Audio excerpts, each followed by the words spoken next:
Joachim Peiper fue uno de los comandantes militares alemanes más conocidos y recordados de la Segunda Guerra Mundial. Con una reputación de llevar a cabo operaciones extremadamente audaces, Peiper estuvo presente desde el comienzo de la guerra en Polonia, pasando de ser un joven inexperto ayudante de campo en 1939 hasta convertirse en un soldado letal y experimentado del brazo armado de las SS. A causa de esto último, su nombre, por antonomasia, se encuentra íntimamente ligado a la masacre de Malmedy, un crimen de guerra perpetrado durante los últimos meses de la guerra por unidades de las Waffen-SS, que significó la muerte de civiles belgas y 84 prisioneros de guerra estadounidenses. Tras el final de la guerra, Peiper fue juzgado por un tribunal militar estadounidense justamente por su participación en la masacre, y junto con otros 42 coacusados, fue inicialmente condenado a muerte. Pero inesperadamente, y tras una serie de factores exógenos como el inicio de la Guerra Fría, conllevaron a que su pena capital fuera conmutada por una de cadena perpetua y luego por una pena de prisión de 35 años, de las cuales solo cumplió 2, ya que fue finalmente liberado en 1956. Tras intentar fallidamente reinsertarse en la sociedad alemana y olvidar su pasado, Peiper tomó la decisión de mudarse a una remota comuna en el sur de Francia y vivir allí tranquilamente como un civil más. Durante los siguientes años, el antiguo comandante de las SS llevaría una vida discreta, tratando siempre de pasar desapercibido entre la población civil y evitando el más mínimo contacto con la misma. Sin embargo, pronto se comenzó a rumorear que un criminal de guerra de las SS vivía tranquilamente en una comuna francesa y a expensas del gobierno francés. Al final, su identidad terminó siendo descubierta y pronto comenzó a recibir amenazas de muerte. Todo esto culminaría en la madrugada del 14 de julio de 1976, cuando los bomberos locales recibieron una llamada de un incendio en una casa a las afueras de un pequeño pueblo. Luego de lograr extinguir el fuego, encontraron lo que parecía ser un cuerpo completamente calcinado. ¿Se trataba del cuerpo de Joachim Peiper o fue un montaje para desaparecer del ojo público? El día de hoy, seguidores, descubramos una de las historias más controvertidas y con más incógnitas hasta el día de hoy. Conozcamos la historia de Joachim Peiper.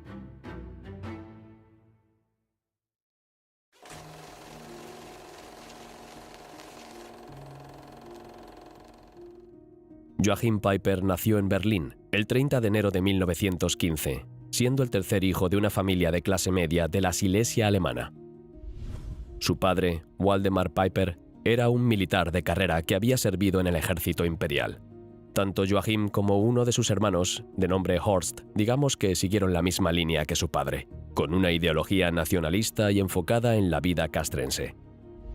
Horst fue el primero de los hermanos en seguir los pasos de su padre al unirse a las SS, combatiendo en la tercera división Panzer de las Waffen-SS. Sin embargo, su carrera militar no duraría mucho, ya que murió en Polonia en junio de 1941, en un accidente que nunca se esclareció del todo. Por su parte, el hermano mayor de los Peiper, llamado Hans Hasso, padecía una enfermedad mental que lo llevó a intentar suicidarse en 1931. Aunque no lo logró, esto le provocó un daño cerebral que lo redujo a un estado vegetativo durante casi 10 años, muriendo de tuberculosis en 1942. Mientras tanto, Joachim emprendió su carrera como oficial como cualquier otro candidato de la época. Después de cumplir 18 años y graduarse en las Juventudes Hitlerianas, en octubre de 1933 se ofreció como voluntario para las SS. Durante sus primeros años, Peiper logró ascender en la jerarquía de las SS como cualquier otro soldado. Pero durante el Rally de Nuremberg de 1934, todo cambiaría para él. Fue en ese evento donde su imagen atrajo poderosamente la atención de Himmler, quien lo consideraba como la personificación de lo que él conocía como el arianismo. Y es que a pesar de no ser tan alto ni tan musculoso como los otros reclutas, Peiper lo compensó siendo un oficial atractivo, afable y seguro de sí mismo. Luego de llevar un curso de liderazgo militar, Peiper se formó como oficial en la Escuela de Oficiales de las SS. En marzo de 1938, 2 años después de convertirse en miembro de la organización, se unió al Partido Nacional Socialista. Para junio del mismo año, el joven oficial se convirtió en ayudante de campo de Himmler, pero en calidad de practicante, ya que el entrenamiento administrativo era un requisito para ser considerado promocionable. Durante ese tiempo, Piper se ganó la plena confianza de Himmler y para 1939 se convirtió en su ayudante en todas las funciones oficiales. A la par de estos hechos, conoció a Sigurd Hinrichsen, una secretaria de las SS con quien se casó en 1939 y de cuyo matrimonio nacieron 3 hijos.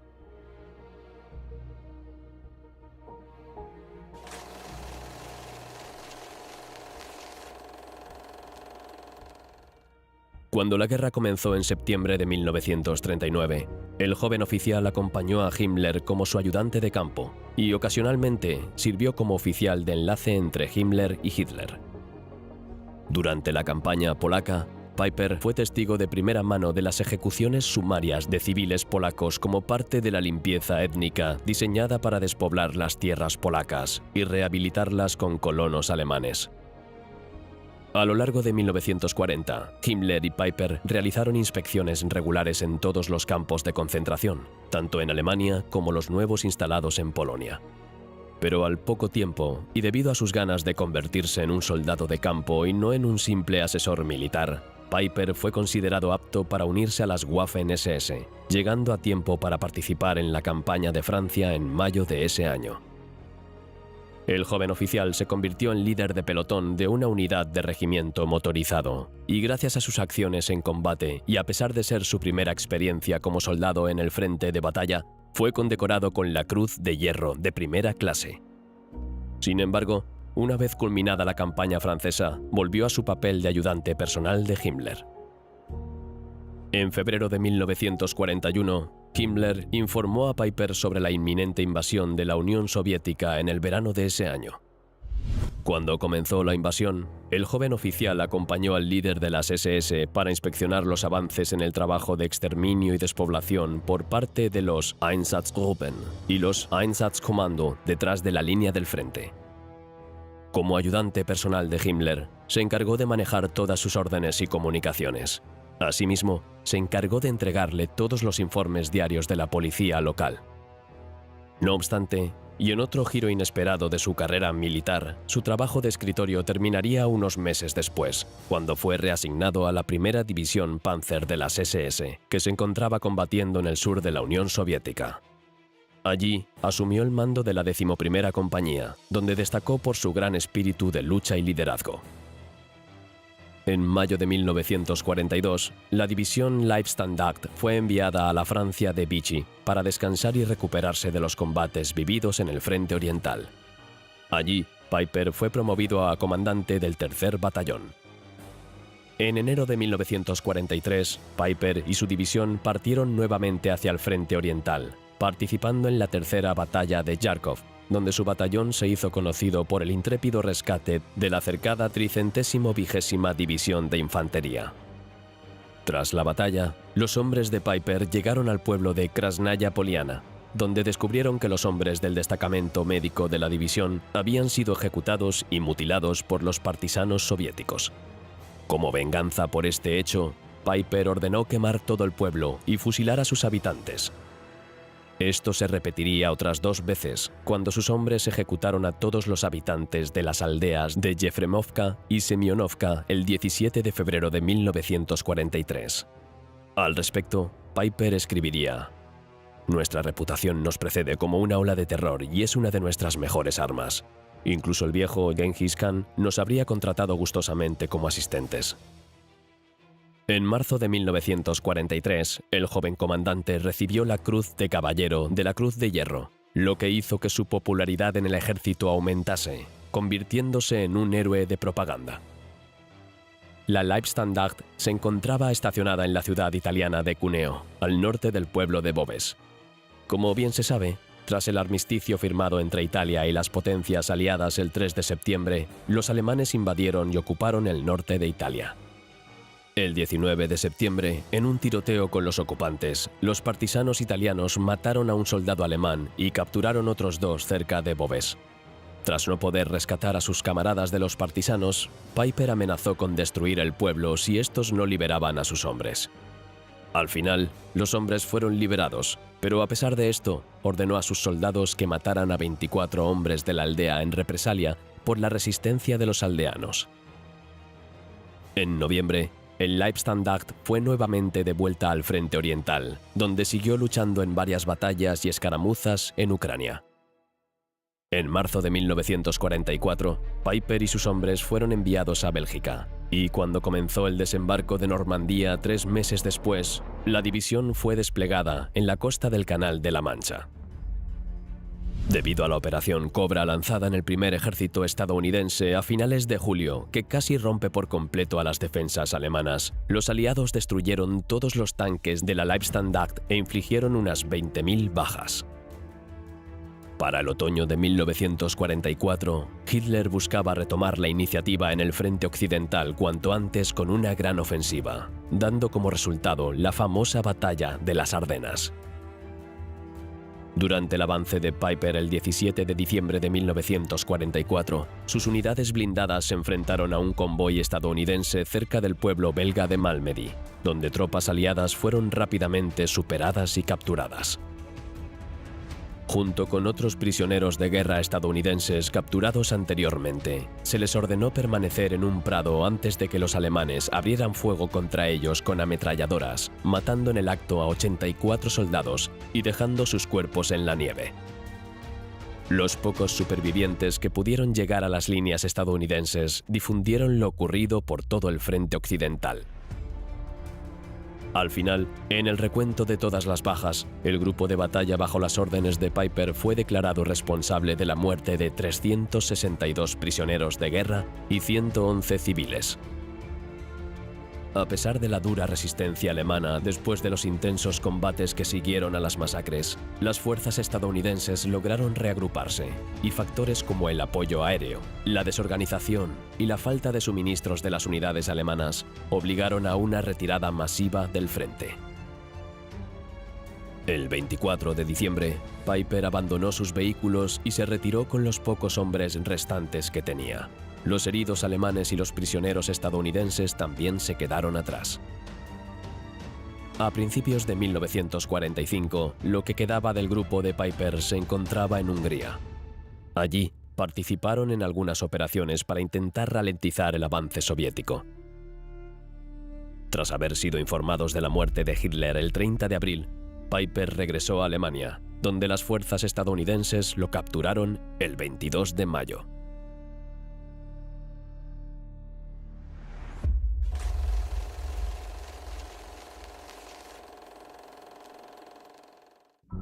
En junio de 1945, los investigadores de crímenes de guerra del Ejército de los Estados Unidos comenzaron la investigación forense de la masacre de Malmedy. Los crímenes de guerra cometidos durante la batalla de las Ardenas se atribuyeron al grupo de batalla Piper, así que los estadounidenses buscaron en los campos de prisioneros de guerra a los soldados de las Waffen-SS asignados a su mando. Además, Piper llegó a encabezar la lista de criminales de guerra más buscados por el ejército de los Estados Unidos, quienes terminarían encontrándolo el 21 de agosto de 1945, trabajando en un campo agrícola cerca de Malmedy. En la cárcel militar estadounidense de Freising, en la Alta Baviera, los interrogadores judiciales y de inteligencia militar pronto se enteraron de que, aunque Piper y sus tropas eran soldados curtidos, no habían sido entrenados para soportar interrogatorios como prisioneros de guerra. En el transcurso de los interrogatorios, Piper asumió la responsabilidad de mando por las acciones de sus soldados y el ejército estadounidense lo transfirió al campo de concentración de Dachau a la espera de ser enjuiciado. En el periodo del 16 de mayo al 16 de julio de 1946, en el campo de concentración de Dachau, un tribunal militar estadounidense llevó a cabo el juicio de la masacre de Malmedy contra 74 acusados, con Piper entre ellos. La declaración de cargos por crímenes de guerra del ejército de los Estados Unidos se basó en los hechos informados en las declaraciones juradas dadas por los mismos prisioneros de guerra.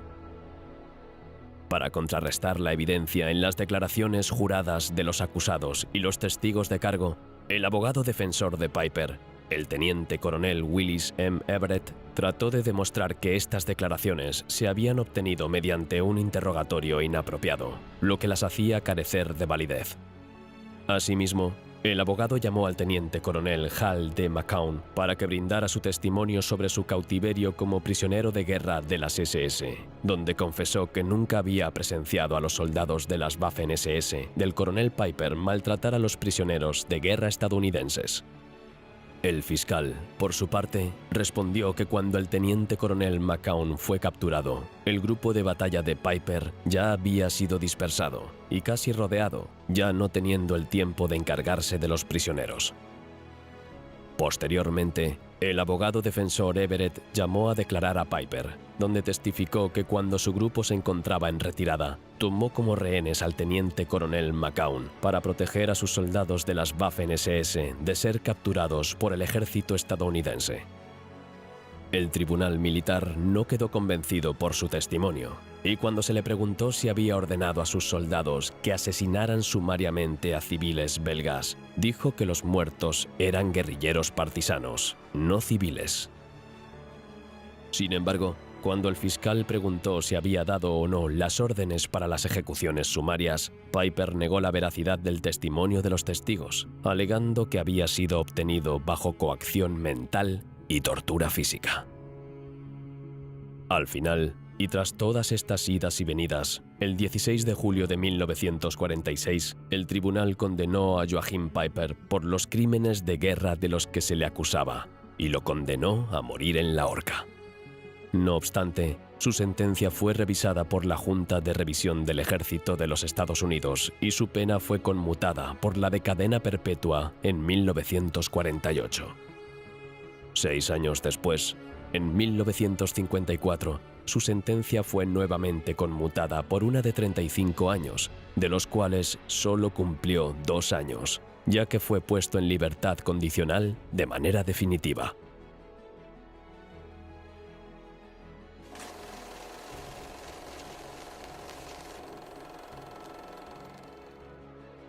Durante su vida en libertad, Piper actuó con discreción y no se asoció con antiguos miembros del partido que eran conocidos en público, pero en privado siguió siendo un verdadero creyente y miembro de la comunidad secreta de las Waffen-SS en la naciente República Federal de Alemania. Mientras tanto, la comunidad de ayuda mutua de antiguos miembros de las Waffen-SS lo ayudó a encontrar empleo, trabajando en la empresa de automóviles Porsche en Stuttgart, pero debido a que la empresa contaba con trabajadores que habían sido testigos de las acciones de Piper en la guerra, terminó siendo despedido. Pero al poco tiempo, la comunidad lo ayudaría nuevamente, encontrándole empleo como vendedor de automóviles en la empresa Volkswagen. Sin embargo, el 23 de junio de 1964, el antiguo comandante de las SS fue llevado a juicio en Stuttgart por la masacre de Boves, ocurrida en septiembre de 1943. En términos generales, la acusación formal se basó en declaraciones de 2 expartisanos y de una fotografía de Piper observando la incineración del pueblo. Sin embargo, a pesar de la culpabilidad colectiva del grupo de batalla por el crimen de guerra en Boves, el tribunal determinó que no había evidencia de la responsabilidad del mando individual de Joachim Piper, ni tampoco de que hubiera ordenado directamente la masacre de los aldeanos, por lo que fue finalmente absuelto de todos los cargos. Tras salir inmune del juicio, Piper fue entrevistado por un diario francés en 1967, donde dejó bastante en claro sus sentimientos. Fui nacionalsocialista y lo sigo siendo. La Alemania de hoy ya no es una gran nación, se ha convertido en una provincia de Europa. Por eso, en la primera oportunidad, me instalaré en otro lugar, en Francia, sin duda. No me gustan especialmente los franceses, pero me encanta Francia. De todas las cosas, el materialismo de mis compatriotas me causa dolor.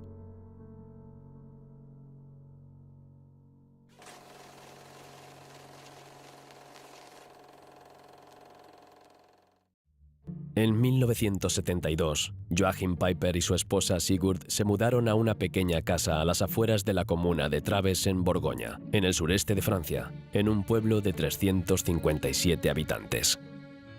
Las autoridades francesas, que tenían pleno conocimiento de su identidad y antecedentes, le concedieron un permiso de residencia temporal el 27 de abril de 1972, que inicialmente tenía validez por 5 años. Durante su estancia en el país galo, Peiper trabajó como traductor independiente, traduciendo libros de historia militar. Al parecer, llevaba una vida tranquila y no solía salir de su casa. Los problemas llegarían 2 años después, cuando en 1974, un exmiembro de la resistencia francesa llamado Paul Cachot creyó haber reconocido a Peiper cuando éste fue a una tienda del pueblo a comprar una perrera.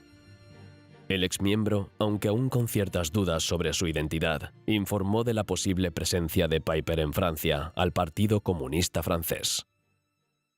En 1976, Cachot contactó con un historiador llamado Pierre Durand, quien viajó a Berlín Oriental para confirmar la identidad de aquel misterioso hombre que vivía en Traves. Finalmente, encontró el expediente de Peiper en los archivos de la Stasi. El 21 de junio de 1976, activistas políticos antinazis y comunistas distribuyeron volantes informativos a la comunidad de Traves, informándoles que Peiper era un criminal de guerra que residía entre ellos. El 22 de junio de 1976, un artículo del periódico L'Humanité confirmó que el antiguo comandante de las SS vivía en el pueblo. De este modo, se iniciaba una campaña social y mediática en la que se pedía la expulsión de Peiper del país. Peiper se quedó con la policía francesa, quienes acordaron proporcionarle una guardia que resguardaría su domicilio, pero solo durante el día. Por su parte, la Embajada de Alemania Occidental en París le aconsejó que abandonara la zona, al menos temporalmente. La campaña en su contra se intensificaba por momentos, y el 13 de julio recibió cartas y llamadas telefónicas diciéndole que quemarían su casa, aunque no hubo amenaza directa de matarlo. Debido a esto, Peiper le dijo a su esposa que regresara a Alemania y que él esperaría en su casa unos días hasta que las aguas se calmaran. Hasta antes de la medianoche de ese día, todo parecía tranquilo, pero entre las 11:30 de la noche y las primeras horas de la madrugada del 14 de julio, la policía local reportó varias llamadas de los vecinos informando de un incendio en una pequeña casa a las afueras del pueblo. Era la casa de Joachim Peiper.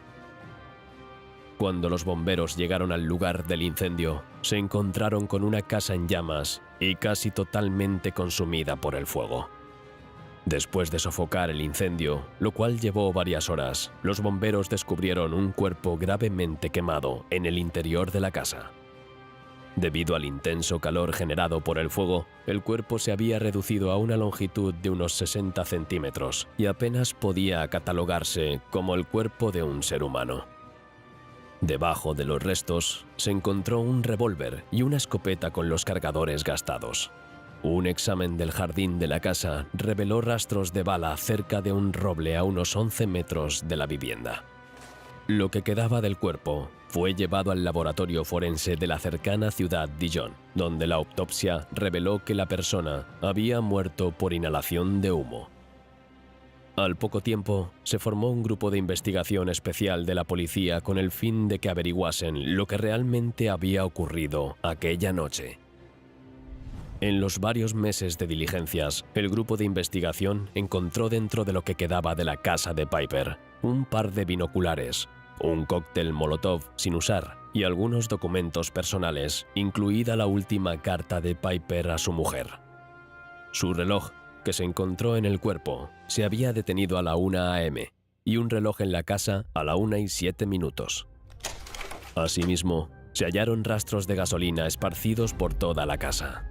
También se descubrió que la alambrada entre el jardín y el prado exterior había sido cortada, y a partir de las trayectorias proyectadas de las diversas armas disparadas por la víctima, se concluyó que los disparos se hicieron con la intención de disuadir a sus atacantes para que no incendiasen su casa.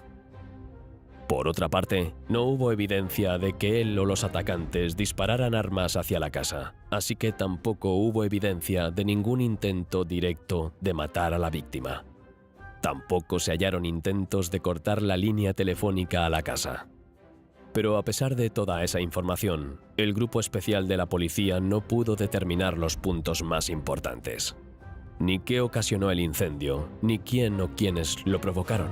Y lo que era aún peor, tampoco se pudo identificar formalmente la identidad del cuerpo calcinado, aunque la versión oficial dada por el grupo considera que se trataba del cuerpo de Piper. En resumen, de lo arrojado por la investigación podemos concluir que en aquella madrugada del 14 de julio, una persona o grupo de personas fueron a la casa de Joachim Piper con la intención de quemarla. Piper, creyendo que lo iban a matar a él, se defendió con las armas que tenía a mano hasta que en un momento dado, y sin saber cómo, la casa comenzó a arder, quedando atrapado y muriendo por inhalación de humo. Tras el cierre de la investigación, los restos mortales encontrados en la casa de Piper fueron entregados a su esposa y enterrados en el cementerio de la iglesia de Santa Ana, en Baviera. Unas semanas después, un grupo político que se hacían llamar Los Vengadores se atribuyó la responsabilidad del incendio provocado que mató a Piper. El caso Piper somos nosotros. Es más que una simple advertencia. Nuestra venganza no solo golpeará a los nazis que se esconden en Francia. Pero esto nunca pudo ser corroborado. En esa línea, y debido justamente a que la policía nunca pudo determinar con total certeza la identidad del cuerpo calcinado encontrado en la casa de los Piper, los rumores sobre un posible paripé organizado por el mismo Joachim Piper comenzaron a tomar relevancia. Se empezó a creer que Piper había montado el escenario desde cero. De ahí que se haya encontrado dentro de su casa aquel cóctel Molotov sin usar. Entonces, con su casa en llamas, habría salido por la puerta trasera y cortado la alambrada entre su jardín y el prado exterior, huyendo de este modo a los bosques. No obstante, estas fueron posibles teorías que tampoco fueron 100% corroboradas, y el 7 de mayo de 1977, los expertos de la policía archivaron definitivamente el caso declarando que nada prueba que el cuerpo sea el de Piper, pero que tampoco nada se le opone. ¿Qué ocurrió aquella noche entre el 13 y el 14 de julio de 1976 en el remoto pueblo francés de Traves? Sin duda alguna, el caso de Joachim Piper, una vez comandante de las SS y uno de los personajes más conocidos de la Alemania nacionalsocialista, seguirá siendo uno de los grandes misterios de la historia.